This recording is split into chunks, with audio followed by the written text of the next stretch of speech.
Welcome to Jewish Inspirational Stories. We're reading from the book Vayimayan. Party time. One Erev Rosh Hashanah, Rav David Braverman visited a yeshiva for American Bachurim and was surprised to find an empty base midrash. What was even more surprising was the loud music coming from the yeshiva's dining room.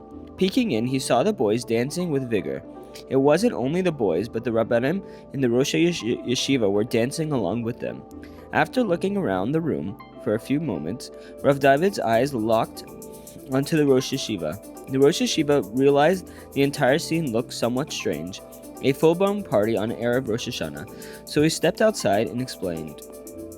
We have a Bachar in our yeshiva who learns well and is full of Yiras Shamayim.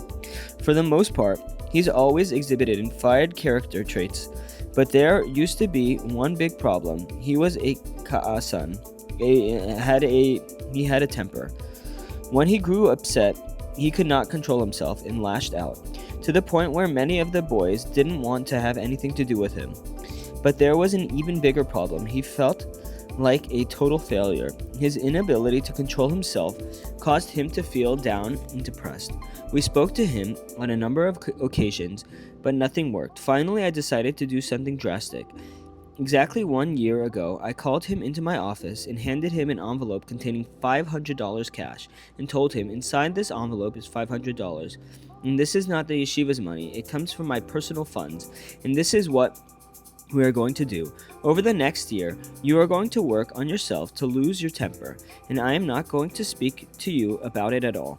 But if you succeed in getting your temper under control, then on this date, 1 year from tonight, then the money is yours to keep.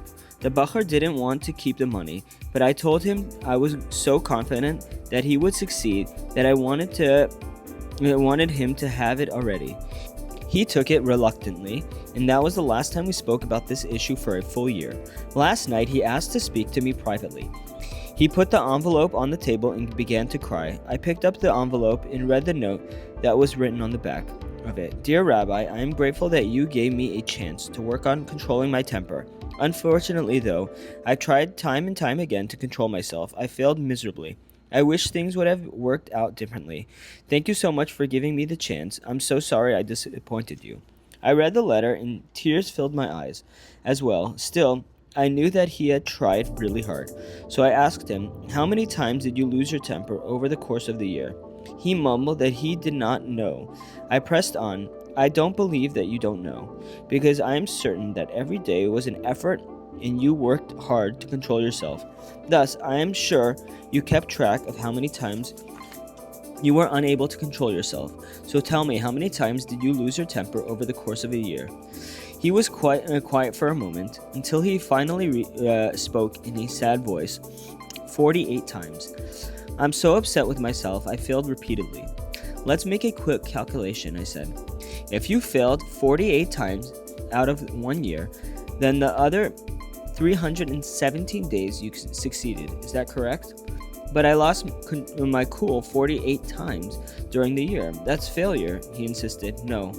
I countered, why look at the number of the times you failed, when you can look at the number of times you succeeded? And you succeeded 317 times. A rousing success in my estimation. He was quiet, and sensing he was beginning to believe what I was telling him, I continued, This is what I'm going to do. I'm so proud of your incredible efforts and so satisfied with the results. I'm just going to give you the $500. I'm not going to just give you the $500. Rather, I'm going to throw a huge misiba for you for learning how to control your temper. The Rosh Yeshiva said to Rav David, with the Bachar's permission, we are celebrating his efforts, for he invested immeasurable effort to conquer the demons of anger that haunted him. And when a young man works on himself that much, this is cause for celebration. He wants his friends to participate because they helped him get to where he is today. And everyone can learn from somebody who conquers his Yetzer Hara. We all have our shortcomings, whether in Midos development or Kedusha. and Shmiras Einayim.